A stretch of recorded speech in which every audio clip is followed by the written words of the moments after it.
El acta de la sesión constitutiva queda a disposición de los señores y señoras diputados y diputadas. Cuenta, el señor secretario procederá a la lectura de la cuenta. Se ofrece la... Gracias, presidente. Solamente un oficio del oficial mayor de Secretaría de la Corporación, mediante el cual comunica que la diputada señora Jenny Álvarez reemplazará en forma permanente al diputado señor Luis Rocaful. Eso es todo, presidente.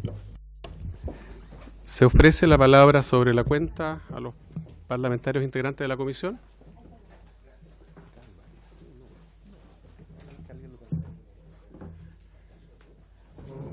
No hay nada respecto a la cuenta. ¿Algún parlamentario quiere plantear algo en varios? ¿Sí? Tiene la palabra diputado Fuenzalía. Oiga, no, que habíamos hablado la vez pasada cuando fracasó de poder hacerlo a partir de las 9:30, porque de acuerdo a lo que conversamos también, era la comisión de 1 hora era por lo menos en 1 hora podíamos suficiente para avanzar. La propuesta sería 9:30, 10:20, que es la hora de término, claro, para poder llegar a la sesión. Ofrezco la palabra sobre la propuesta del diputado Fuenzalía. Presidente, Colega Lito.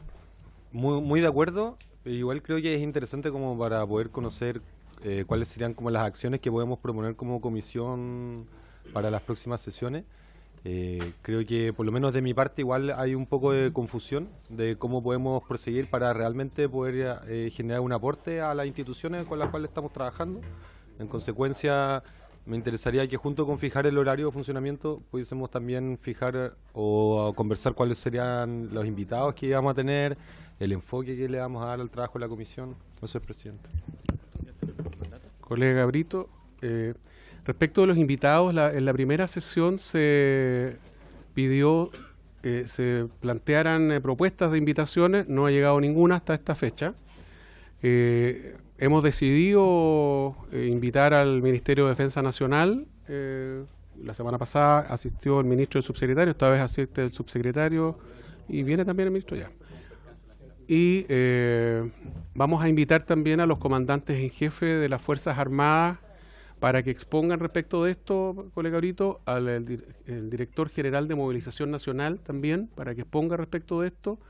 La semana pasada una noticia que entiendo todos vimos en términos de que el ejército hizo un chequeo psicológico a los soldados con criptos y hubo novedades en ese tema, entonces me encantaría que el comandante en jefe y el general y el director de movilización nos pudieran contar.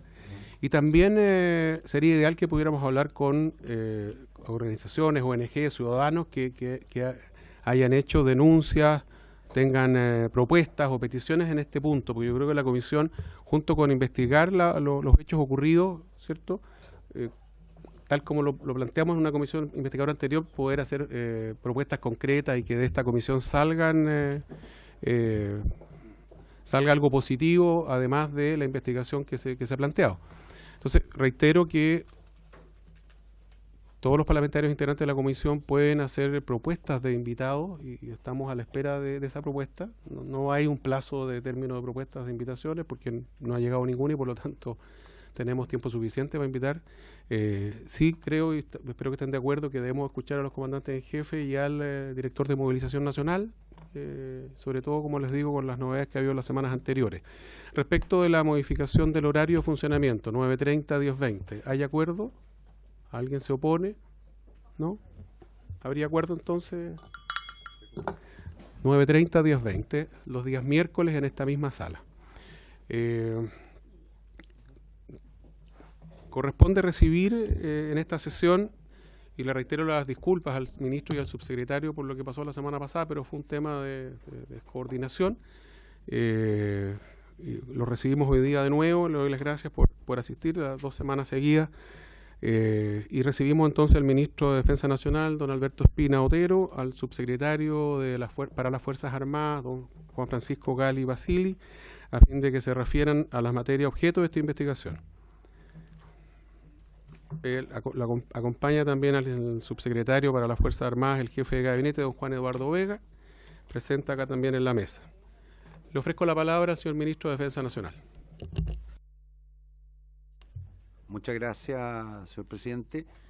La exposición respecto de la materia de esta comisión investigadora la va a efectuar con su autorización el señor subsecretario de las Fuerzas Armadas, y después yo podré hacer alguna, si usted lo tiene bien, información adicional respecto de el examen psicológico que hizo el Ejército a los jóvenes hombres y mujeres que se incorporan al servicio militar, y que significó que un número relevante de ellos, 1.537, no pudiesen continuar con el servicio militar. Yo también agradezco mucho lo que escuché de usted, en el sentido que es muy importante invitar sobre todo al comandante en jefe del Ejército.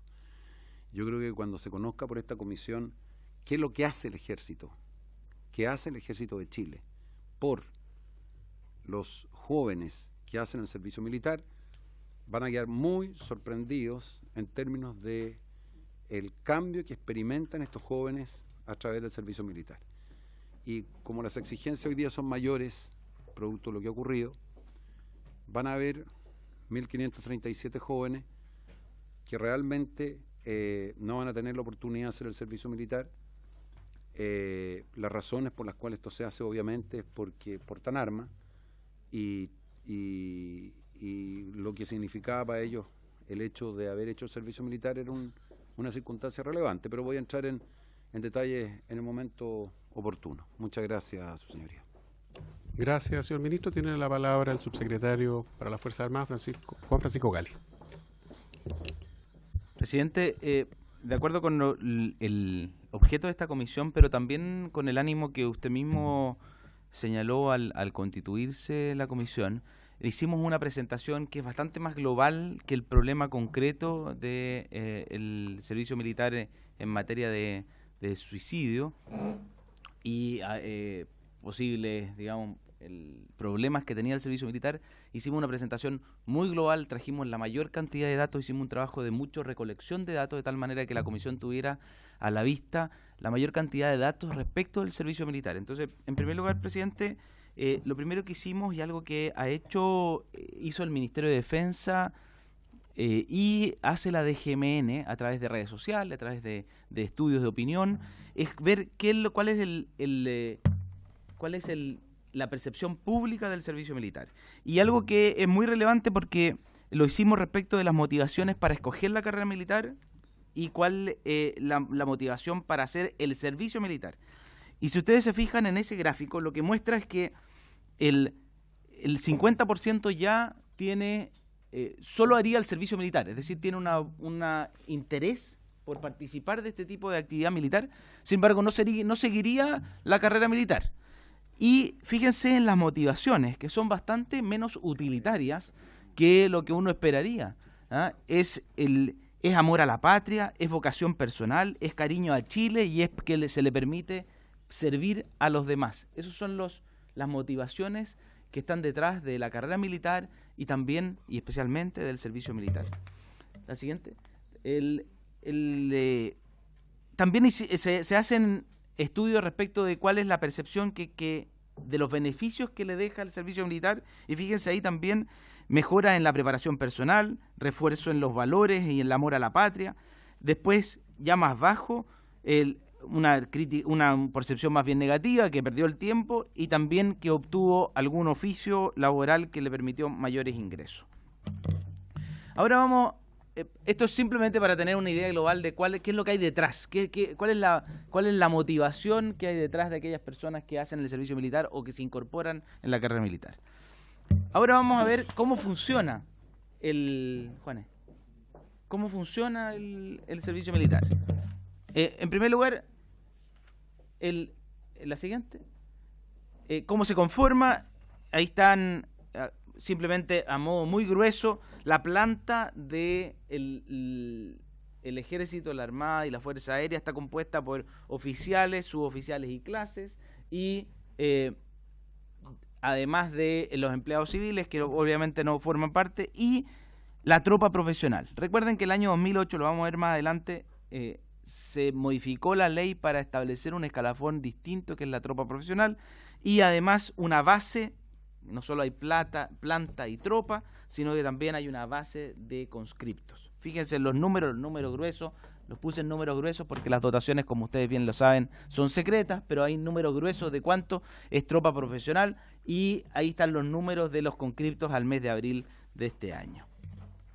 La historia del servicio militar, y la verdad es que esto es una línea de tiempo y la historia es bien antigua, ¿ah? La primera, desde ya 1811, quiero hacer la cita porque quizá es bastante romántica si uno lo piensa en términos del servicio militar actual, pero llama a todos los habitantes de Chile a sostener todo trance los derechos sagrados de Dios, el Rey y sus hogares. Es nuevamente la lógica del servicio militar era defender la patria, pero tiene relación con la percepción que tienen los chilenos, lo que les mostraba en la motivación, también es un cariño a Chile y a defender a la patria. O sea, hay que tener esto en cuenta, esto está en su origen y está muy vigente de acuerdo con los estudios de percepción que hemos hecho. Después ahí hay una evolución de cómo, y la modificación, última modificación que es del año 2005, respecto al servicio militar, fue la que modernició el servicio militar obligatorio y estableció la voluntariedad. La normativa vigente, ahí está el decreto ley 2306 del año 78, el que dicta normas sobre reclutamiento y movilización de las Fuerzas Armadas, y la última modificación, la modernización del año 2005, lo que hizo fue, en primer lugar, mantener la obligatoriedad, pero privilegiar la voluntariedad en su reclutamiento, en el acuartelamiento, el registro automático de la base de conscripción, es decir, todos los hombres que cumplen en un determinado año, 18 años de edad, entran de inmediato de la base. Más adelante en la presentación les voy a mostrar los números de cuánto eso representa. Se detallaron las causales de exclusión y además se establecieron modalidades para el cumplimiento y se genera una nueva institucionalidad de la cual además nos toca al ministro y a mí ser parte, que es la Comisión Nacional de Reclutamiento y las comisiones especiales de acreditación. Muchos de ustedes, por su intermedio, presidente, pero sobre todo en regiones, muchos de los reclamos que se hacen respecto a aquellas personas que han sido llamadas al servicio militar se hacen a través de las comisiones especiales de acreditación, quienes son las que conocen en primera instancia de las reclamaciones respecto del llamado. ¿Cuál es el rol de las autoridades? Bueno, como Ministerio de Defensa tenemos un rol de supervisión y control del proceso y por eso esta Comisión Nacional de Reclutamiento que está presidida por el subsecretario para las Fuerzas Armadas, la Dirección General de Movilización que está encargada de la movilización propiamente tal, es decir, de proporcionar el personal necesario para cubrir las exigencias del Ejército, Armada y Aviación y las instituciones obviamente que son los encargados de cubrir los requerimientos, establecer los requerimientos, acuartelar, instruir, capacitar, entrenar y licenciar al contingente de los conscriptos. Vamos, ¿cómo funciona el proceso de reclutamiento? El proceso de reclutamiento parte con una inscripción automática, esto es producto de la modificación del 2005, presidente. La base de datos del registro civil de todas aquellas personas nacidas el año, o sea, que cumplen 18 años en un año determinado. Eso constituye la base de conscripción. Después se aplica un primer filtro. ¿Qué primer filtro? Las personas que están inscritos en el registro de discapacidad, en las personas que tienen registrado una religión que es incompatible, las personas que están inscritas en las escuelas matrices, las personas que están condenadas o privadas de libertad, y me falta una. Son todas, o sea, lo primero que hace la DGMN es agarrar la base completa y ya filtra todas aquellas personas que no, los fallecidos. Todas aquellas personas que por distintas naturalezas no, pese a ser parte de la base, no son no pueden ser parte de la base finalmente que va a entrar al proceso de elección. En segundo lugar, se inicia de inmediato el proceso de voluntariedad, es decir, hacemos un llamado a la voluntariedad para llegar a fin de año recién a hacer el sorteo y el llamado definitivo de aquellas personas que tienen que concurrir a las bases de a los llamados para poder ser llamados obligatoriamente en caso que los cupos no sean llenados por voluntarios. Ahí ustedes ven, esto es un proceso circular. Se inicia todos los meses de enero y termina en los meses de marzo del año siguiente. Todos los años estamos en el mismo proceso, que parte de enero a marzo con la depuración de la base de datos, luego la primera base de conscripción se publica en abril, se inicia la campaña de inscríbete como voluntario. Eso implica que todos los oficiales de reclutamiento recorren los colegios, a todos los alumnos de tercero y cuarto medio que están en la edad, que son como postulantes, y finalmente en octubre se empiezan a publicar los llamados obligatorios para luego recibir las reclamaciones y publicar las listas de llamados en enero del año siguiente, y en abril se produce el acuartelamiento. Muchos de ustedes, presidente, por su intermedio, han sido invitados a la ceremonia de acuartelamiento, que es en los primeros días del mes de abril de cada año. Esta es otra novedad, las modalidades para hacer el servicio militar obligatorio. Solo para aquellos estudiantes no voluntarios sorteados, ellos tienen distintas posibilidades, pueden prestar servicios para el Estado, para poder continuar sus estudios y hacer un curso corto de instrucción de 150 días, que es alternativo solo para aquellos que son llamados obligatoriamente, sorteados, es decir, son sorteados obligatorios para cumplir su servicio militar obligatorio, y en segundo lugar están estudiando, ya sea en institutos técnicos, en el último año de escolaridad, o universitarios o alumnos en práctica. ¿Cuáles son los requisitos para el servicio militar obligatorio? En primer lugar, ser chileno, tener entre 17 y 24 años, tener cédula de identidad vigente y haber aprobado los requisitos establecidos por cada una de las instituciones. ¿Cuáles son las exclusiones? Y esto también es una novedad del año 2005 que se estableció claramente: aquellos que son no aptos por imposibilidad física o psíquica, los miembros de las fuerzas de orden y seguridad, el cumplir el servicio militar obligatorio pudiera generarle un grave deterioro económico, y para eso tienen que acreditar. Esa es la principal pega que, les digo, nos toca a nosotros como comisiones especiales de acreditación y a la Comisión Nacional de Reclutamiento, es evaluar muchas veces los antecedentes que se nos presentan, si es que esa persona es la fuente principal de ingresos de su hogar, y por lo tanto el hecho de ser llamado al servicio militar podría significarle un grave deterioro a la familia. Los que son casados o están en vías de ser padres antes del primer sorteo, y aquellas personas condenadas a pena aflictiva, salvo con la exclusión que aquí la ley misma le permite a la Dirección General de Movilización Nacional que los considere moralmente aptos para cumplirlo, aun cuando hayan sido condenados. Y también hay una exclusión, una especie de aplicación concreta de la objeción de conciencia, que es aquellas personas que sean descendientes por consanguinidad de víctimas de violaciones de los derechos humanos o violaciones o violencia política. ¿Cómo se hace este procedimiento? A mí me tocó, presidente, presenciarlo, fui parte del acuartelamiento femenino del año pasado, y la verdad es que es distinto verlo en el papel que verlo ir recorriendo cada una de las estaciones. Y ahí está el inicio, se le hace un módulo de recepción, se hace un cuadernillo por cada una de las personas que están acuarteladas, con todos sus datos, un registro de todos sus datos personales, se le hace un análisis dental, un análisis médico, pasa por un módulo por un asistente social, es decir, efectivamente comprobar si es que esa persona no va a causar este grave deterioro a su círculo familiar como consecuencia de hacer el servicio militar obligatorio. Un módulo de seguridad, justamente, y ahí hay una oficial, generalmente una capitán de inteligencia o un capitán de inteligencia, que hace un cuestionario para saber si ha tenido problemas con la justicia, si es que ha sido condenado, etcétera, etcétera.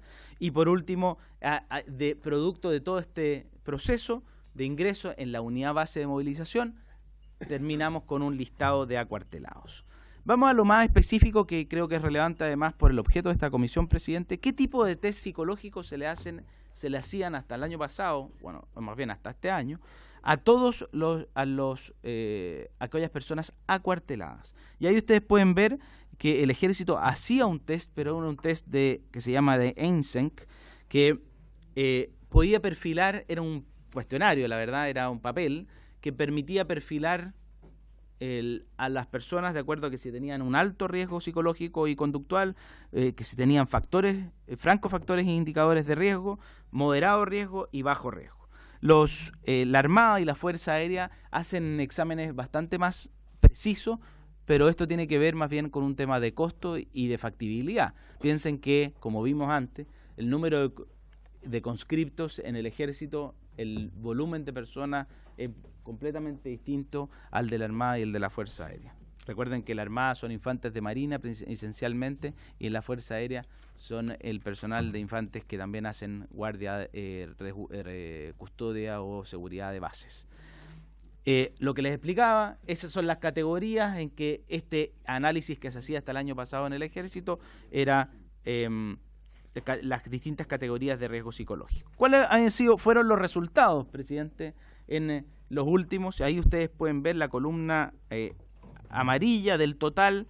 En el año 2018 el 50% estaba apto, o sea, es decir, sin riesgo conductual. Sin embargo, había un 50% que obtenía francos indicadores de...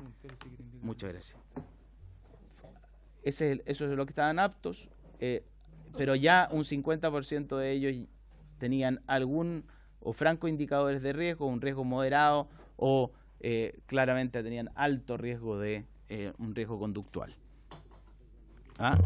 Esto es coherente con lo que se hizo este año, lo que señalaba el ministro presidente, en el sentido de que aplicando test más precisos, de mayor complejidad, ese número subió naturalmente, y además el ejército lo que hacía es que tenía un correcto perfilamiento del personal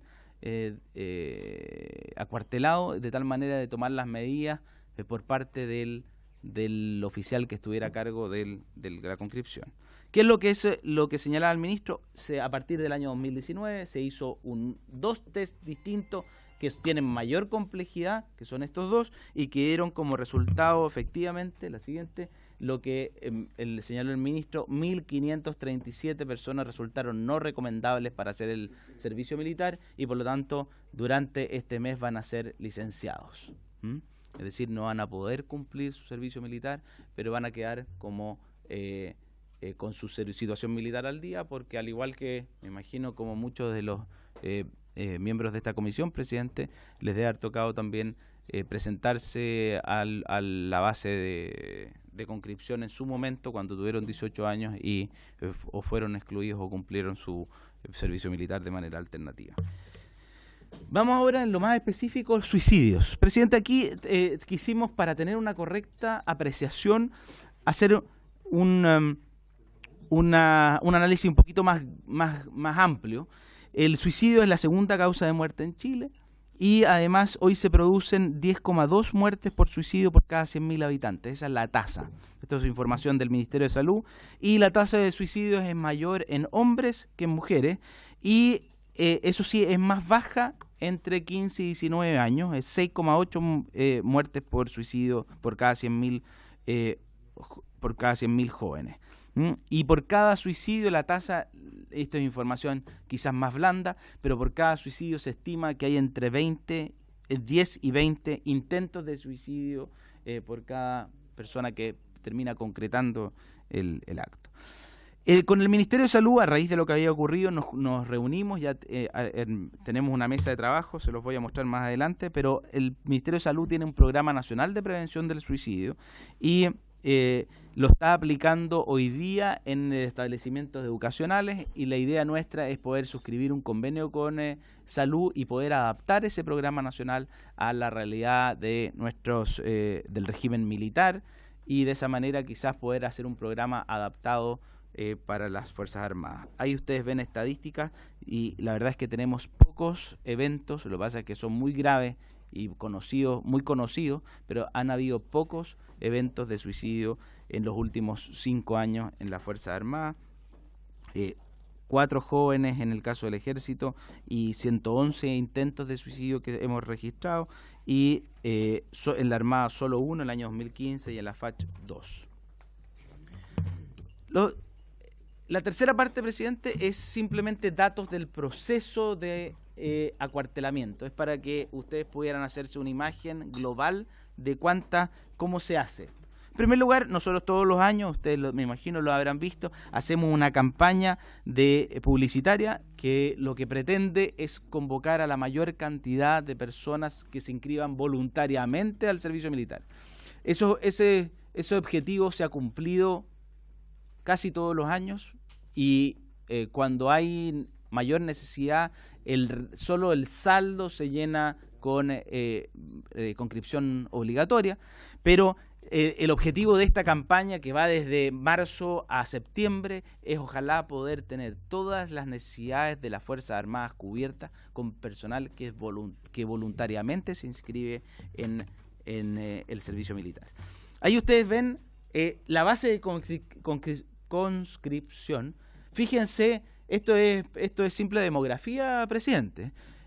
Fíjense, esto es el número de personas que entraron en la base de conscripción y su evolución desde el año 2006 al año 2017. Quizás como consecuencia del año 2000, presidente, hay una pequeña aumento en el número de personas nacidas y por lo tanto que entraron en la base el año 2018, pero claramente la tendencia es que hay cada vez menos personas jóvenes que entran dentro de la base de conscripción. En el voluntariado hay una evolución similar, sin embargo se ha mantenido estable en los últimos años. Si ustedes se fijan, teníamos entre 25.000 y 27.000 personas presentándose como voluntarias en el ejército todos los años, el año 2006-2008, y ahí empieza a bajar. Eso también es consecuencia, recuerden, presidente, que el año 2008 se establece la tropa profesional, por lo tanto hay una alternativa más para aquella persona que quiere incorporarse dentro de las Fuerzas Armadas. Ya no solo podía entrar a las escuelas matrices o ser conscripto, sino que también ahora se plantea la alternativa de la tropa profesional, por lo tanto también eso obviamente pega en aquellas personas que se inscriben como voluntarios en el servicio militar. Esta es la evolución histórica de los acuartelados, es decir, y aquí también se nota la baja, presidente, el año 2008, como consecuencia de la creación de la tropa profesional, pero en lo demás se ha mantenido relativamente estable, es decir, las necesidades de personal, soldados conscriptos de las Fuerzas Armadas se ha mantenido más o menos estable en el tiempo, principalmente guiado, fíjense aquí, principalmente guiado por el ejército, que se lleva la gran mayoría del personal conscripto. La verdad es que los números de la Armada y de la Fuerza Aérea son muy bajos. Presidente, lo que está ahí, vuelve una, Juanes. Lo que está ahí, nosotros no tenemos números tan precisos para la década del 90, pero lo que se nos muestra es que bajó en un 15% por las estadísticas gruesas que tenemos, y en la década del 2000 también hay una baja considerable de la conscripción, principalmente guiada por el efecto de la tropa profesional.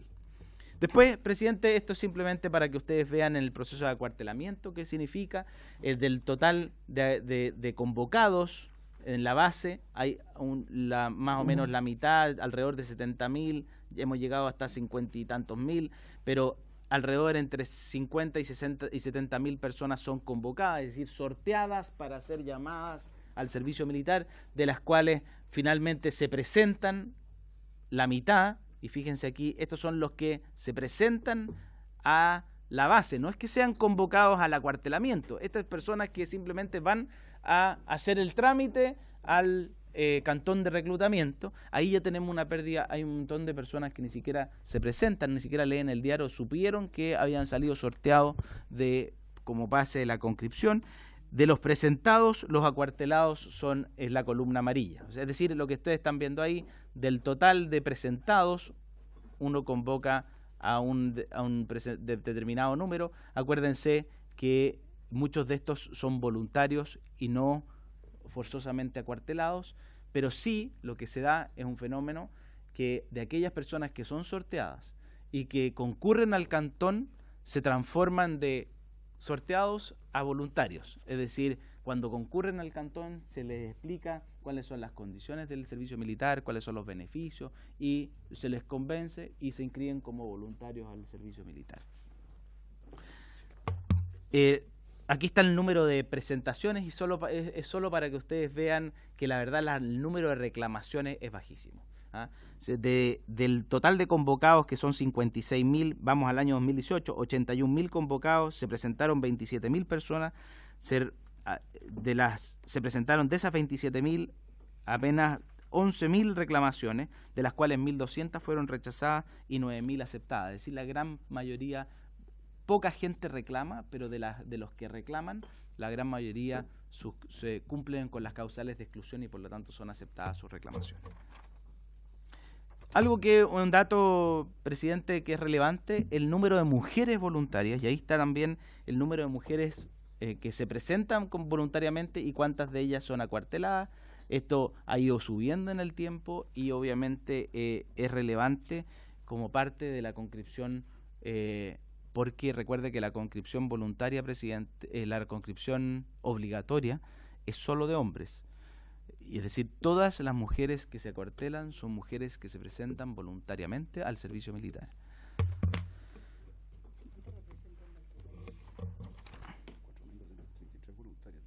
¿Cuánto representan las 1.300? Entre un 10 y un 13%. Depende del año, presidente. Perdón, por su intermedio, presidente.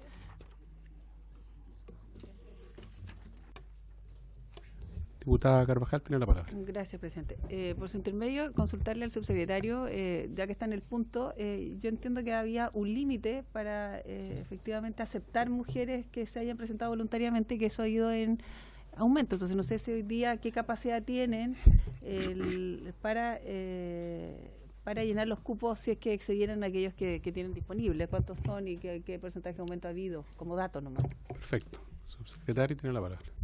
Presidente, si puede volver a la 27. No, antes. Perdón. No, el total de acuartelados. Esta línea. Ese. Ahí está el total de acuartelados, presidente, que cambia el número total de personas que son acuarteladas. Sobre esto es que hay que calcular el número de mujeres. Entonces, anota el de mujeres, Juan Eduardo. El total, en el caso del 2018, piensen, de 9.000, son 1.300 mujeres, es decir, un porcentaje que está en el 14%, 13% de mujeres. La pregunta es de las mujeres, si es que hay una cuota fija máxima, si es que hay una cuota fija máxima de mujeres, no, presidente, esto tiene más bien relación con la capacidad que tenga la institución de absorber la conscripción, pero hay múltiples factores, presidente.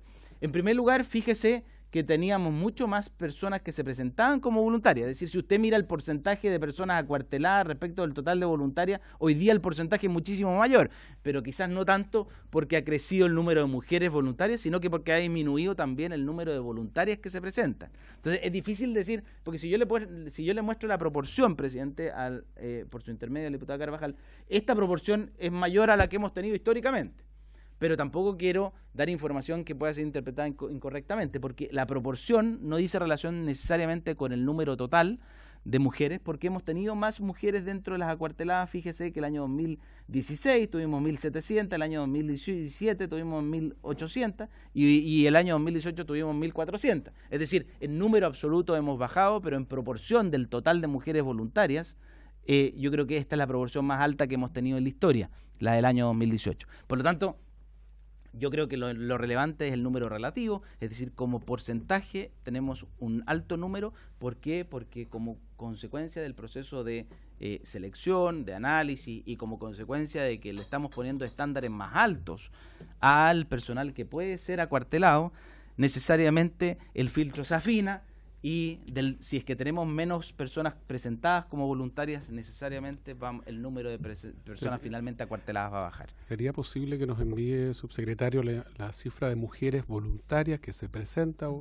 voluntarias, que cumpliendo todos los requisitos y no teniendo ninguna de las causales de exclusión, no puede finalmente quedar en el servicio, tener ese número, si es posible, y la razón? Ni un problema. Sí. Era preguntarle por su intermedio al subsecretario qué capacidad tienen en numérica, digamos, para la recepción de mujeres, es decir, cuántos cupos hay disponibles. y si estos han ido en aumento o no. Eso. ¿Nos pudiera enviar esa información, subsecretario? Gracias. Ningún problema, presidente. Lo único, presidente, es que como son siempre voluntarias las mujeres no solo tienen, no es solo un año en que se pueden presentar como voluntarias, o sea, pueden presentarse entre los 17 y los 24 años, es decir, podrían estar hasta 7 años presentándose un año tras otro como voluntarias. O sea, probablemente ninguna mujer queda, si es que fuera, digamos, si se presentara las 7 veces, de todas maneras podría cumplir su servicio militar obligatorio, voluntario, perdón. Sí, lo que pasa es que efectivamente, pero el hombre es ya, no tenemos el mecanismo de transformar obligatorio en voluntario, porque cuando el hombre es convocado, porque él sale en una lista en el diario, o sea, el hombre de 18 años es llamado, y cuando es llamado yo tengo una oportunidad para agarrarle y decirle, mire, ¿sabe qué? Estos son los beneficios, usted va a poder, a la mujer no hay llamado, es decir, si es que podría, en un supuesto teórico, porque así la ley establece que la conscripción obligatoria es de hombre. Obligatorio no, porque tendríamos que obligarlas por ley. Ah, no, perfectamente, si podríamos. Sí. Sí, claro. Presidente, algo que es muy relevante, pese a que, como yo les mostraba, en la percepción no es, el servicio militar no está asociado a la voluntariedad y la motivación para hacer el servicio militar y para incorporarse en las Fuerzas Armadas, no está asociado a los beneficios que ello trae aparejado, sino más bien a un sentimiento de valoración de la patria, de querer hacer, incluso de tener la oportunidad de hacer entrenamiento militar, que la verdad ninguno de nosotros tiene, salvo la oportunidad de hacer el servicio militar, salvo que sigamos la carrera militar, o aquellas personas que tienen instrucción militar como en la reserva, como que son, claro, el personal en la reserva. Y entonces, pero igual, muy relacionado con lo que decía el ministro presidente, el ministro muy bien planteaba que yo creo que va a ser el comandante en jefe el que lo va a poder expresar de mejor manera, pero el ejército también presta un servicio respecto a estas personas, respecto a los conscriptos. Y eso es lo que quisimos graficar en esta cuarta parte, es decir, cuáles son los beneficios que están asociados al servicio militar obligatorio. Y les voy a poner, voy a enumerar cada uno de los beneficios que va a recibir el conscripto. En primer lugar, una asignación mensual, y recuerden que esto, en el primer gobierno del presidente Piñera se tramitó un proyecto de ley que mejoró la asignación mensual básica que se recibía un soldado conscripto. Ahí ustedes pueden ver la evolución que tuvo la asignación de que recibió el soldado conscripto. El año 2010 era 40.000 pesos, el 2011 42, y esto sube el año 2014 como consecuencia de la aprobación de la ley en el año 2013 a 78.000 pesos, y hoy día recibe 92.000 pesos mensuales. Ahí está también el gasto anual que representa este pago. También se le entregan pasajes, presidente, a los conscriptos que se desempeñan en zonas extremas y que puedan para poder visitar a sus familias, y hay un total de 4.237 personas que requirieron de este beneficio el año 2018.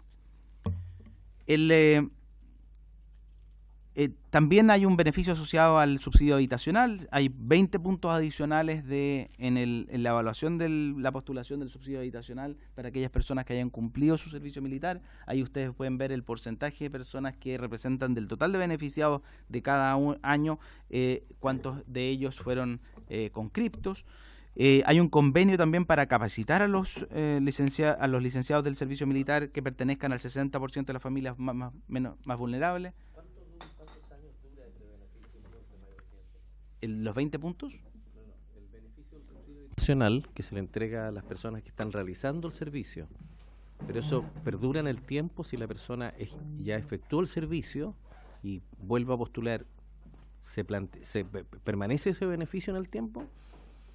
¿O se elimina o se extingue cuando la persona termina su servicio militar? Perdón, presidente, es al revés. El beneficio se gatilla una vez terminado el servicio.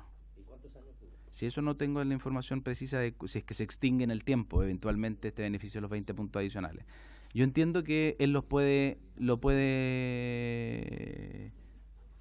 invocar siempre. Por una sola vez, sí, pero sí, pero sí, claro.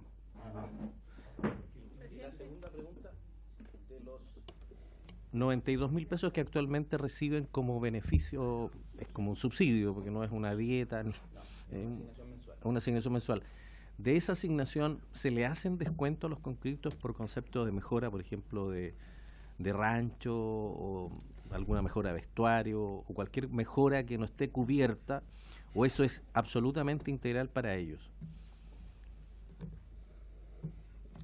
Presidente, la información precisa sí que me comprometo a traérsela, pero esta es una asignación que es para ellos. La provisión de todas las necesidades del conscripto debería ser entregada por la institución y no... Sí, por eso la información precisa me la comprometo. No, yo sé que... cuidado, presidente, eso sí...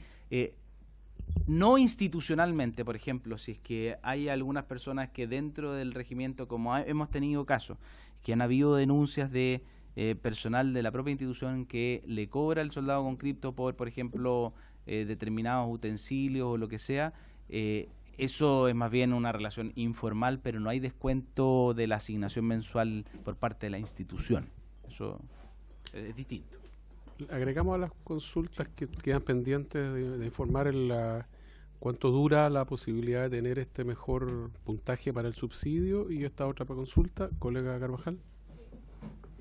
Un poco en relación a una cuestión práctica, tal vez no es el fondo de la presentación, pero lo quiero señalar, y que tiene que ver cuando ellos reciben, finalmente se gradúan y los padres recurren a uno para efectos de los pasajes para poder asistir a esa ceremonia. Me refiero a las ceremonias que existen en zonas extremas. Yo no sé si se contempla de eso también alguna ayuda para el padre o la madre que quiera asistir. No sé si eso es así, si tiene algún dato, por favor. Presidente, viene 2 diapositivas más adelante. El diputado Rackett también quiere hacer una consulta. Sí, gracias, presidente. ¿Tiene algún dato o estimación respecto de el origen de las personas que se presentan voluntariamente? Por ejemplo, en el caso de personas que pertenezcan a los pueblos originarios, que sea mayor o menor la voluntariedad. ¿Hay algún dato o eso no lo tienen?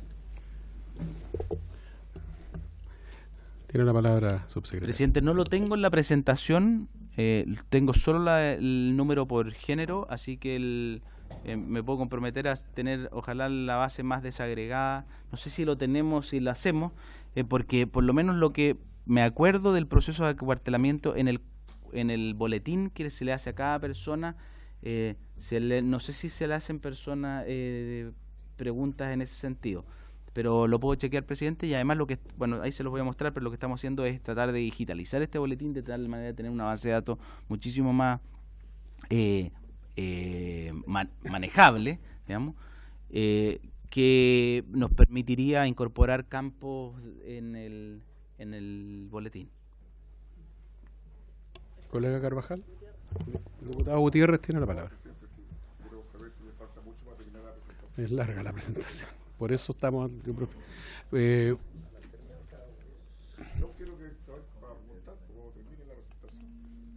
¿Cuánto le queda más o menos, subsecretario? Porque nos quedan 35 minutos de sesión.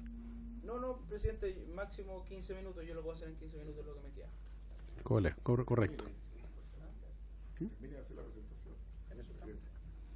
Es que van surgiendo los temas y la... Sí, dale, presidente, en relación a eso y al ingreso, yo quiero saber si hay algún criterio, por ejemplo, de características, no sé, sexuales de las personas que postulan. Me refiero a si los voluntarios se les pregunta si son homosexuales o no, etcétera, si hay alguna determinación, definición de esa categoría, o si hay un pedimento a propósito, digamos, que pudiera señalarse.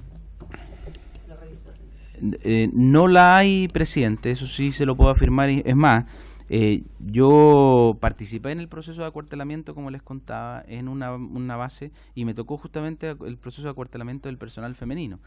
Y lo que uno se da cuenta cuando uno conversa con el oficial de inteligencia, por ejemplo, que hace, o el asistente social que hace el análisis, es que muchas veces las personas que se inscriben voluntariamente al servicio militar, presidente, es también una vía de escape para condiciones en que en sus hogares no están siendo o aceptadas o quieren salir de su hogar, por ejemplo, por situaciones de maltrato, por situaciones de abuso, y por lo tanto todo lo contrario.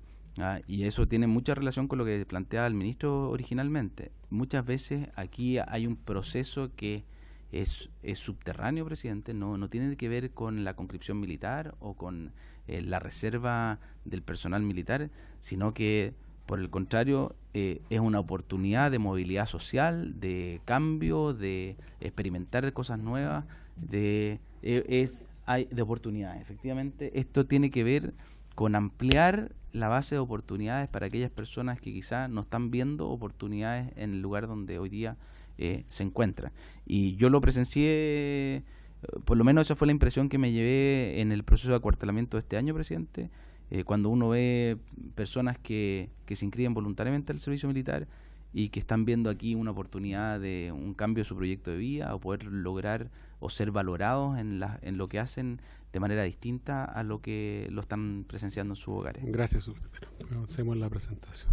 Sí. El presidente, beneficio también, hay un convenio para capacitar a los licenciados del servicio militar, por eso ahí de nuevo, respecto a la pregunta del diputado Urrutia, presidente, enfocado en el 60% de las familias más vulnerables, y también hay capacitación en oficios con un convenio con el CENSE, y en el mes de diciembre de cada año se firma un convenio entre el CENSE y el Ejército para el año siguiente, en que se le hacen transferencias también desde CENSE al Ejército.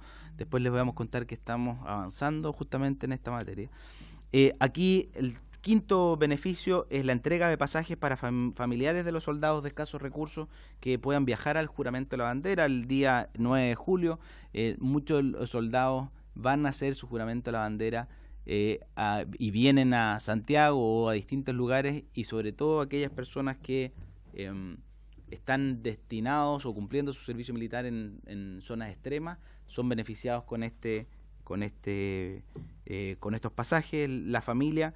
Y por ejemplo, alrededor de 2.000 familiares por año reciben pasajes para poder ir a la ceremonia de juramento de la bandera de sus hijos o hijas, y el beneficio contempla el traslado y la estadía por 3 días en las ciudades de Arica, Iquique, Calama, Antofagasta, Copiapó, Coyhaique, Puerto Natales, Porvenir y Punta Arenas. Es decir, son en las zonas extremas donde principalmente se concentra el beneficio.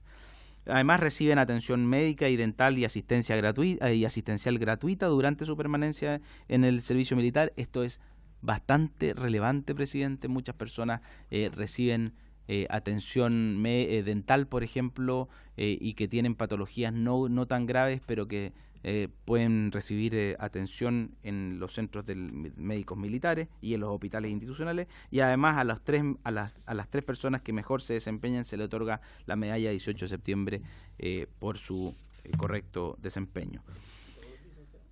No. A las tres antigüedades, las 3 mayores antigüedades, digámoslo así, son 3 medallas a los marineros y soldados conscriptos que se destaquen durante su etapa de instrucción. De todo el contingente, sí. Y la nivelación de estudios, presidente, que esto es muy relevante. Muchos de los jóvenes de 18 años lo lógico serían con educación básica y media obligatoria, como tenemos hoy día en nuestro país, es que ellos estuvieran con su educación media cumplida o a punto de cumplir. Sin embargo, muchos de ellos o se han retirado, han desertado de la escuela, o se han atrasado, y el servicio militar les permite la nivelación de estudios. Ahí ustedes pueden ver del total de acuartelados, que es la línea azul, cuántos de ellos están sometidos a este programa de nivelación de estudios, y va entre el 58 y el 70% del total de acuartelados que están en este proceso de nivelación de estudios. Además, el hecho de hacer el servicio militar le da un puntaje extraordinario para el ingreso a las escuelas matrices. Como consecuencia de eso, desde el año 2013, 129 soldados conscriptos han ingresado a la escuela militar y 1.157 soldados conscriptos a la escuela de suboficiales. y hay una bonificación adicional. Y además representa una oportunidad de ingreso a la tropa profesional. Recuerden los que les dije al principio, una es la tropa, es el personal de oficiales o suboficiales, y otra cosa es la tropa profesional. Muchos de ellos también postulan a la tropa. En un 10% del total de conscriptos postula efectivamente a la tropa profesional. Además, presidente, hay apoyo institucional, hay una oficina de asistencia al soldado conscripto que principalmente tiene que ver con las inquietudes o aprehensiones que puedan tener los familiares de cuál es el estado en que se encuentran sus hijos. Por mucho que sean mayores de edad, presidente, las familias siguen muy preocupadas del estado en que se encuentran sus hijos o hijas, y por lo tanto muchas veces son las abuelas las que los acompañan. Nos ha tocado con el ministro presenciar en el día del acuartelamiento quienes acompañan a los soldados conscriptos, y aquí hay una oficina, son 53 oficinas el ejército tiene a lo largo de todo el país para atender justamente las inquietudes, aprehensiones sobre todo de los familiares, y estas oficinas dependen del director de Bienestar Social y de los delegados obviamente en regiones. ¿Qué estamos haciendo, presidente? Y esta es la última parte. ¿Qué estamos haciendo nosotros con los soldados conscriptos? Y esencialmente quisimos agrupar qué es lo que estamos haciendo novedoso. Se centra esencialmente en 3 objetivos. Uno, promover derechos, presidente, es decir, promover los derechos que tienen todas aquellas personas que son parte de nuestras Fuerzas Armadas, pero especialmente aquellas que están haciendo su servicio militar. Mejorar las oportunidades que representa hacer el servicio militar, y por último mejorar la información que existe tanto para el Estado, lo que les decía del boletín, y hacer un boletín electrónico de tal manera de tener esa información y poder hacerle seguimiento, eventualmente ver cómo si es que el proyecto de vida de esa persona en el futuro se vio mejorado como consecuencia de haber hecho el servicio militar o no, etcétera, y vamos a ir viendo cada uno de ellos. En la promoción de derechos, presidente, estamos en el proceso de elaboración de un convenio con el Ministerio de Salud que tiene 3 objetivos: levantar información respecto de los intentos de suicidio y suicidio, darle seguimiento a los casos en el sistema público luego de los jóvenes terminan su servicio militar obligatorio, qué nos estaba pasando. El beneficio de ser atendido en el sistema institucional tenía un pequeño problema. ¿Cuál era? Que era que cuando la persona sale del servicio militar, que duraba un solo año, ese registro no era traspasado completamente al servicio de salud. Entonces había como un gap de información, sobre todo ¿cuándo es relevante esta brecha de información? Es relevante para aquellas personas que pueden estar sujetas a un mayor riesgo, como consecuencia de sus características personales, lo que sea. Entonces perdemos información para poder hacer tratamiento adecuado de esa persona. Y por eso mismo es importante que este convenio permita hacer el traspaso de información entre salud y nuestro sistema de salud propio de las Fuerzas Armadas, y además generar un protocolo o eventualmente una cartilla que adapte el programa de prevención del suicidio que hoy día tiene el Ministerio de Salud con escolares a lo que es la Fuerza Armada. ¿Cuál es el objetivo grande, presidente? Es proteger a la persona y obviamente proteger a la institución en este sentido. En segundo lugar, en la promoción de derechos, ustedes bien lo conocen, presidente, no voy a entrar mucho en detalle en esto, por lo tanto, pero el convenio que firmamos como ministerio, lo firmó el ministro Espina con la ministra Pla, con el Ministerio de la Mujer y Equidad de Género, que ha permitido tener un procedimiento, un protocolo conjunto para las denuncias de acoso o de abuso o discriminación arbitraria. Hay informes mensuales que se nos envían. Esto es global, presidente. Esto no es específico para los soldados conscriptos, pero obviamente las soldados conscriptos están incorporadas dentro de este convenio. Y además se amplió el servicio militar femenino. 90 mujeres el año 2019 por primera vez entran a este curso especial de verano. Para aquellas, recuerdan lo que les dije, que se podía, para aquellas personas que estuvieran estudiando, poder hacer un curso de inscripción de instrucción de 150 días. Bueno, por primera vez ahora hay 90 mujeres cumpliendo esa modalidad especial de cumplimiento. No voy a entrar, también en la promoción de derechos se establecieron delegadas de género y realizó el protocolo de denuncia. Ustedes lo conocen, el ministro lo vio. lo ha explicado. Y en las delegadas de género ustedes pueden ver las denuncias y cuántas de esas denuncias, adelante Juanes, cuántas de esas denuncias corresponden a soldados conscriptos y cuántas de acoso sexual y cuántas de acoso laboral. No voy a entrar en detalle, presidente, del procedimiento, adelante, no voy a entrar en detalle, pero ahí está para los que ustedes lo puedan ver, lo dejo a disposición de la comisión, obviamente. El procedimiento lo vimos también, presidente, se acordará el diputado Brito por su intermedio cuando lo expuso el ministro en la comisión investigadora del Ejército. Y usted, esto era promoción de derechos, presidente. Ahora vamos a mejores oportunidades. ¿Qué es lo que estamos haciendo? Estamos trabajando un convenio con el Ministerio del Trabajo y Previsión Social para mejorar la focalización de los cursos Cencia que tienen por objeto a los soldados conscriptos. Fíjense ustedes ahí del total de la fuerza, cuántas personas reciben algún tipo de capacitación, y en la diapositiva siguiente ustedes pueden ver que hay 33 cursos que el año 2018 3.300 soldados conscriptos del total de alrededor de 10.000. Recuerden que hay muchos de ellos que están haciendo nivelación de estudios, por lo tanto no entran dentro de los cursos de capacitación. Hay algunos que hacen nivelación de estudios, dentro de los demás casi todos hacen capacitación, y ahí están cada una de las materias donde se les hace capacitación a los soldados conscriptos, que obviamente permiten que una vez licenciados de la conscripción puedan tener mejores oportunidades en el mercado del trabajo.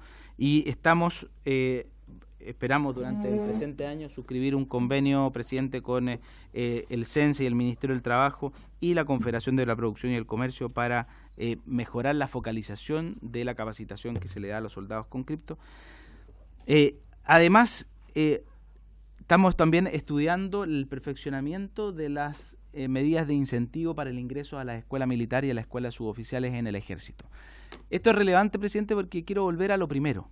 ¿Cuál era la gran motivación para aquellas personas que hacían su servicio militar? Bueno, esencialmente un amor por la patria, pero también una vocación militar.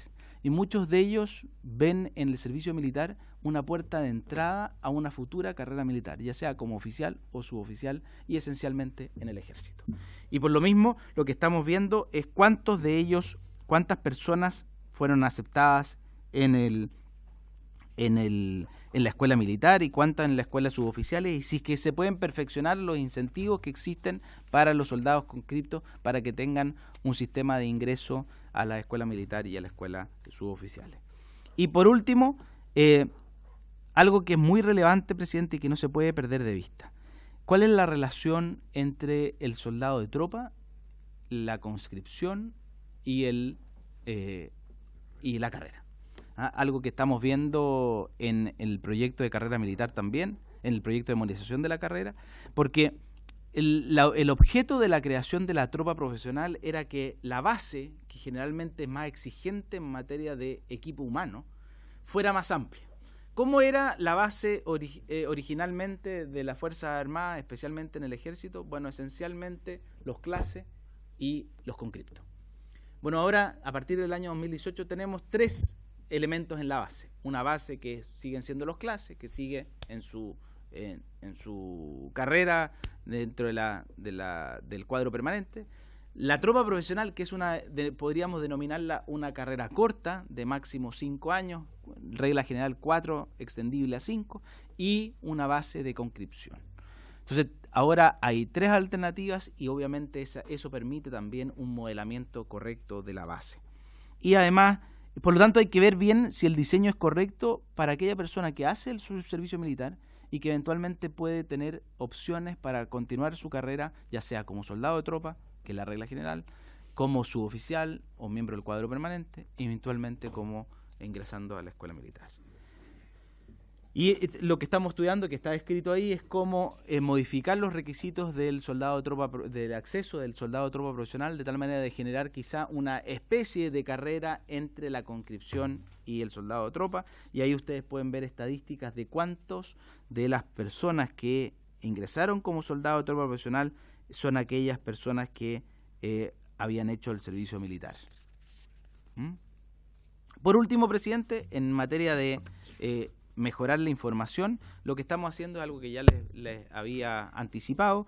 Este boletín que se le hace a todos los acuartelados tiene mucha información no solo relevante para efectos de la prevención, por ejemplo, de conductas impropias como lo que ha ocurrido en el último tiempo, pero también mucha información respecto de la caracterización de los soldados conscriptos, sus problemas, sus inquietudes y sus motivaciones. Y por lo tanto, creemos muy relevante que esa información poder procesarla y poder tenerla, ojalá disponible para la formulación de políticas públicas y para un mejor perfilamiento del soldado conscripto. Eso es lo que estamos haciendo. Y en la lógica de un compromiso presidencial, presidente. El presidente de la República en su programa de gobierno estableció como política ponerle fin al papeleo, ponerle una política de cero papel. Nos ha empujado a la política del Estado verde y por lo mismo la idea es que pase de ser un cuadernillo, que es un cuadernillo de papel, que hay que después archivarlo, guardarlo y mantenerlo, a un registro que sea totalmente digital y que pueda ser estudiable y utilizable para políticas públicas. Muchas gracias, presidente. Eso era toda la información. Gracias, subsecretario. Vamos a ofrecer la palabra. Yo le quiero pedir si nos puede profundizar, no ahora, pero y nos manda la información respecto al funcionamiento de estas 53 oficinas que atienden de atención a la familia, y cómo funcionan para los reclamos, quién atiende, cuáles son los procedimientos, qué medidas hay para garantizar la reserva de la información, qué medidas preventivas, precautorias se toman respecto de las personas que son denunciantes de abusos, acoso, etcétera. Usted entregó la información de que hay 101 denuncias de acoso sexual en una de las láminas. Sí. Quiero preguntarle también qué detalle hay respecto de aquello, qué pasó con la denuncia, en qué instituciones se producen en mayor cantidad, qué resultado hubo, cómo se tramitaron, etcétera. El colega presidente de la comisión de la bancada socialista, además, Monsalve, tiene la palabra. ¿Ah? Por ahora. De veras que están en elecciones. Muchas gracias, presidente. Saludar al ministro, a su secretario y agradecer su presencia. Como la comisión tiene un mandato específico, yo quisiera ver si es posible acceder a cierta información que nos permita dimensionar el problema. La primera es lo que el presidente ha planteado, es cuál es la cantidad de denuncias por maltrato, por acoso, en un rango de tiempo que nos permita tener una perspectiva. O sea, no basta un año. Yo me gustaría saber si tienen denuncias de los últimos 5 o 10 años para poder tener una perspectiva histórica de lo que ha ocurrido con este tipo de situaciones. Lo segundo que me gustaría tener esa información de manera escrita por parte del ministerio. Y como el presidente ha sido bastante claro, ojalá desagregada por institución. Lo segundo, saber si hay protocolos. ¿Ah? Si frente a una denuncia de maltrato, de acoso, hay un protocolo, si ese protocolo es similar en todas las instituciones de las Fuerzas Armadas o son protocolos distintos.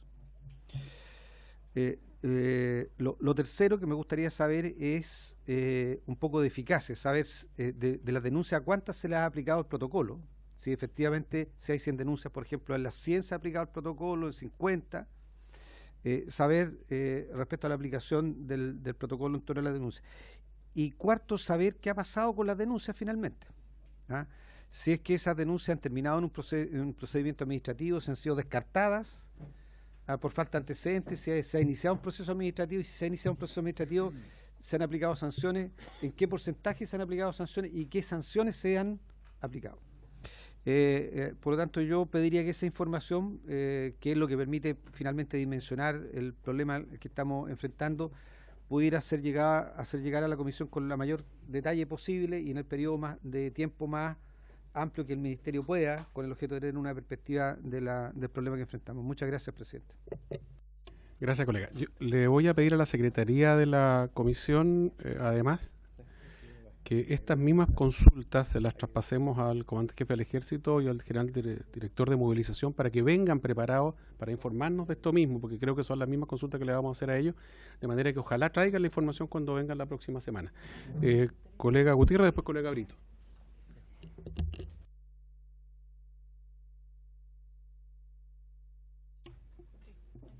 sí, ya, muy gentil. Buenos días, señor ministro. Buenos días, secretario. Mire, yo quisiera decir, después de todo lo que hemos escuchado, saber si el Ministerio de Defensa ha hecho algún estudio del servicio militar obligatorio en Chile, un estudio que diga si el servicio militar es un instrumento eficiente, cuánto se gasta en términos presupuestarios y la eficacia del mismo, del instrumento servicio militar obligatorio, así si hay un estudio y que este estudio se haya validado con, no sé, con algún organismo internacional, si es que hay algún estudio comparativo entre el servicio militar obligatorio chileno y el que se preste con las mismas características en otro país del mundo, y si ese estudio existe, poder acceder a ello. Es decir, imagino que el Ministerio tiene que haber hecho un estudio, es decir, si el servicio militar obligatorio es o no es un instrumento militarmente eficiente. Buena cuenta. En razón de tema de presupuesto de la nación, si lo que gasta el Estado chileno en esta política, porque esto es una política pública. La conscripción es una política pública y tiene un diseño institucional importante. Está en la Constitución Política de la República y después hay una serie de leyes desagregadas. Por supuesto. Sí, lo conozco ya. Entonces, un poco para ver el marco en que estamos, del estudio que estamos abocados, porque al final del día estamos abocados a algo que es muy importante para el país y el que no lo habíamos abocado nunca. Es decir, al estudio del servicio militar obligatorio, que es obligatorio en Chile, porque todos me dicen, no, si ya no es obligatorio, es voluntario. No, el servicio militar, de acuerdo a la Constitución Política de la República, es obligatorio. Pasa que tomaron la prevención después de muchas críticas que hubo respecto a una serie de casos que se presentó, hacer un llamado voluntario que me parece bien. Ver también ver el análisis del soldado de tropa, también dentro de la lógica de si está resultando un instrumento eficiente. Es decir, si este llamado voluntario también ha resultado conveniente para el país, o hay que volver a la conscripción, es decir, porque al final del día uno a priori puede decir que el servicio militar obligatorio lo hacen los pobres. Entonces es un tributo, porque al final del día, claro, yo lo hice por razones amorosas, porque me dejaba mi polola, pero puede que otro, no, como de parte, río pruebas y todo, no, me quería castigar, pero claro, quería pasar las penas, y me olvidé de las penas justamente dentro. Pero ¿quién hace el servicio militar obligatorio? Es decir, si hay esta hoja que ustedes indicaban ahora que están haciéndole una hoja bastante acabada, ¿qué características tiene la conscripción en Chile? La escolaridad, la etnia que pertenece a las personas, la estructura familiar. Es decir, ¿sabemos quién hace el servicio militar obligatorio hoy en Chile? Es decir, tenemos una característica del joven que hace el servicio militar obligatorio. Es decir, poder un poco, todos estos datos que nos entregan, imagino que usted tiene que haber estudiado, es decir, el Ministerio de Defensa tiene que haber estudiado si el servicio militar obligatorio es o no es una política pública eficiente. Eso. Y es importante que lo veamos porque hay que discutirlo en el contexto, porque estamos ahora en una comisión investigadora para ver el servicio militar obligatorio y los eventuales maltratos que se producen en el interior de este servicio militar obligatorio. Es algo que yo creo que era un pendiente en el país, yo creo que hay que verlo, porque puede que efectivamente en algunas partes, como lo que me ha tocado ver en España, producto justamente de una serie de denuncias, ya crearon el defensor del recluta, que es una persona que se encarga justamente de recibir denuncias de la conscripción. Eso hay que verlo dentro del contexto general de que usted el análisis que tiene que entregarnos, los estudios que tiene que haber hecho, me imagino que hay sobre esta política pública. Lo otro que a uno interesaría que le expusiera es lo que ustedes llamaban la doctrina de formación. ¿En qué forman a los soldados? A la conscripción, ¿en qué está siendo formada? Usted acaba de hablar, leí ahí una doctrina de formación. Esa doctrina de formación, ¿cuál es? ¿Qué es? Aparte de enseñarle a manejar un arma, ¿qué más es? ¿Qué manuales hay de instrucción? Porque al final puede que nos encontremos que justamente el que aplica la doctrina puede que la esté aplicando mal, o no tenga los elementos para aplicarla, o en su aplicación, en definitiva, provoque algún tipo de vulneración en los derechos de las personas. Entonces yo creo que también hay que revisar esos documentos que materialicen la doctrina de formación de la conscripción. Lo otro, mire, uno de los primeros casos que me tocó llevar de defensa de militares, he defendido muchos, pero uno de los que me tocó defender por primera vez fue a un suboficial, llevaba más de 20 años en el servicio, en el ejército, más de 20 años, sí. Y lo dan de baja por un trastorno de personalidad. El trastorno de personalidad era personalidad primitiva. Nunca me olvidé, ¿eh? Porque lo consideraron que tenía personalidad primitiva cuando ya era suboficial de ejército. 22 años. Y recién ahí una comisión médica lo consideró que tenía personalidad primitiva. Entonces, claro, yo lo pregunto es, en el trayecto de formación, ¿hay exámenes psicológicos que están haciendo al personal que instruye a los conscriptos? Porque no es posible que en el 22º año ya lo den de baja porque tiene personalidad primitiva. Es decir, era bastante, hasta poco irónico, ¿eh?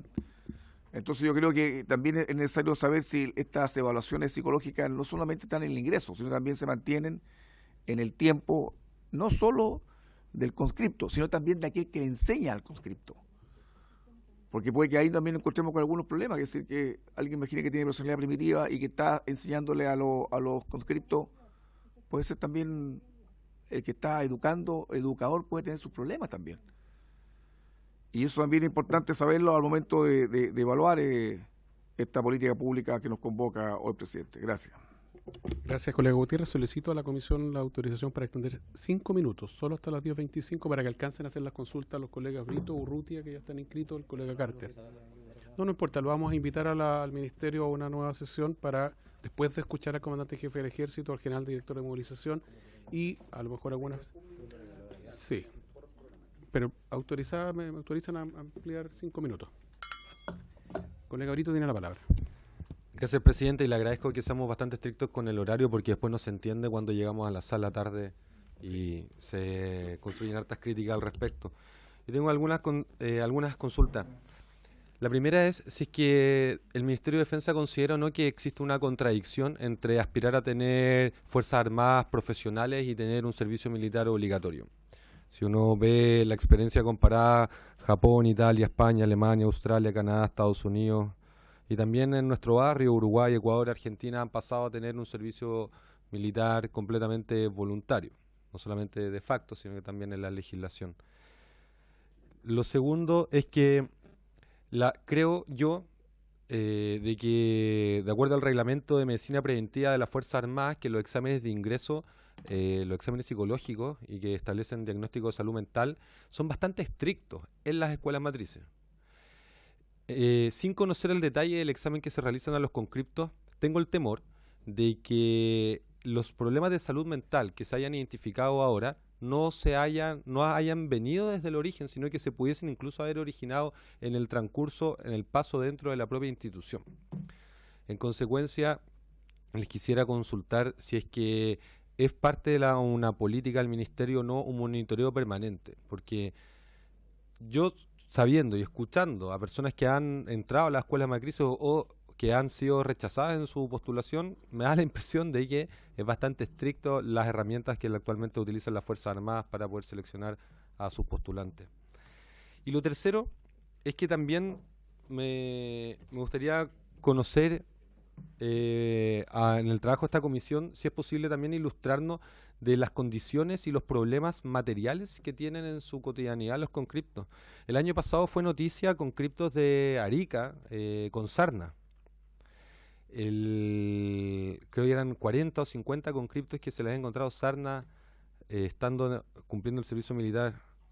Y también creo que, si bien no comprende a la conscripción, va de la mano los soldados de tropa profesional, si me pueden confirmar o no, también una vez que ya dejan la conscripción, pasan a ser soldados de tropa profesional, están recibiendo condiciones de pago 320.000 pesos brutos, que con los descuentos estaríamos prácticamente en el mínimo, entregando a nuestros uniformados, que creo que hay una responsabilidad que se tiene que corresponder mientras nosotros aspiramos a que ellos nos protejan con armas y con su entrenamiento y disponiendo de las capacidades que le entregamos como sociedad. Esa mismo también creo que no se condice si es que el estado material de aquellos soldados es tan precario como el que a mí me han informado, y instaría si me lo pueden confirmar o no. Eso es, presidente. Muchas gracias. Gracias, colega Brito. Colega Urrutia tiene la palabra. Gracias, presidente. Por su intermedio, preguntar al subsecretario o al ministro Espina. Primero, darle la bienvenida. Muchas gracias por esta presentación.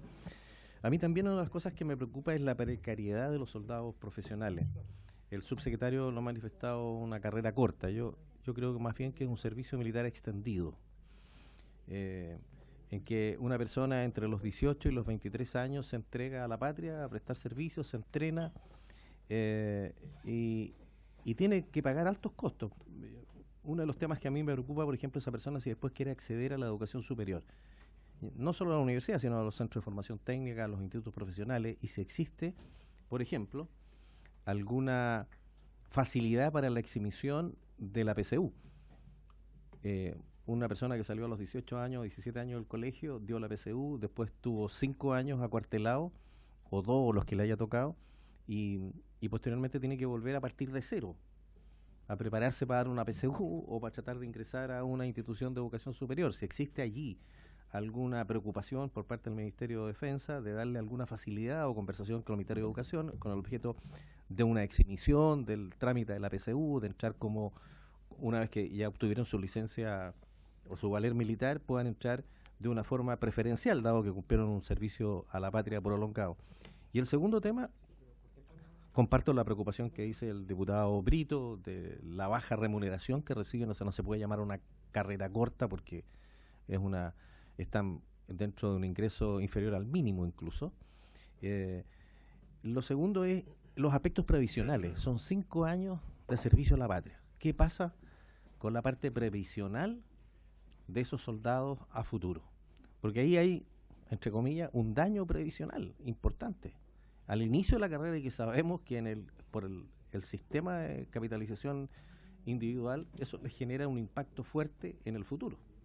Entonces, por ahora eso, presidente, pero son preocupaciones que están vinculadas a los soldados profesionales. Colega Urrutia, le agradezco al diputado Carter la disposición a hacer su consulta por escrito, para que pidió la palabra el ministro de Defensa, y al inicio de la sesión tenemos una votación, así que tenemos que estar a las 10:30 en la sala. Presidente, yo quisiera hacer 3 observaciones. La primera, creo que esta comisión es una gran oportunidad, y no lo digo...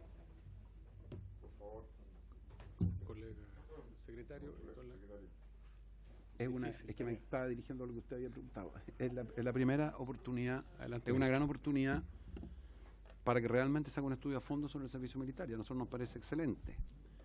Entre otras cosas, porque yo tengo la impresión que muchas veces existen prejuicios sobre lo que es el servicio militar y se emiten solo opiniones críticas y no se mira el enorme aporte que hace en la formación de cientos y, digamos, miles de jóvenes todos los años. Y basta simplemente, su señoría, señalar que si nos vemos los estudios que nosotros hemos hecho, el 81% de los jóvenes que hacen el servicio militar sostiene que mejoró su formación personal y lo preparó para enfrentar futuros desafíos. El 76% reforzó sus valores y amores por la patria, y un 52% obtuvo un oficio laboral que le permite mayores ingresos. ¿Y por qué hago presente esto? Porque creo que nosotros esto es una oportunidad y queremos participar activamente de esta comisión para que se conozcan los beneficios que hay. para los jóvenes, lo que no significa que se puedan mejorar. Entonces, lo planteo como primer punto, señor presidente, porque yo tiendo a ver siempre respecto a la Fuerza Armada casi como una política ya estándar, que solo existen comentarios respecto de errores, hechos indebidos, delitos que se cometan, pero me cuesta encontrar y busco, créame, minuciosamente en los medios de comunicación si alguna vez se hace una expresión para valorar el tremendo aporte que hacen en esta área. Es mi opinión y espero que se cambie. Respecto al protocolo, simplemente expresarles que tenemos como pocas instituciones. Yo no sé si el Senado y la Cámara tienen un mismo protocolo para recibir denuncias de acoso sexual y laboral. Nosotros sí los tenemos. Si los tenemos, somos las dos instituciones entonces. Tenemos un protocolo conjunto cuyo máximo plazo de extensión son 35 días, en donde se adoptan todas las medidas de protección inmediata y aún más el resultado de ese protocolo llega finalmente al ministro de Defensa, perdón, cada mes se va entregando en eso.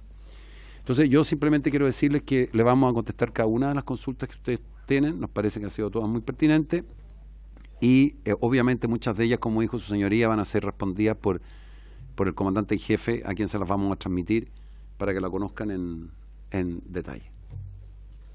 Gracias, señor ministro. Reitero a los integrantes de la comisión que estamos a la espera de las propuestas para realizar invitaciones. Nos quedan solamente 4 sesiones si no hacemos alguna extraordinaria fuera de los miércoles y por lo tanto les pido que nos hagan llegar esta información para poder completar la agenda de lo que queda de plazo para esta comisión. Habiéndose cumplido el objeto de la presente sesión, esta se levanta.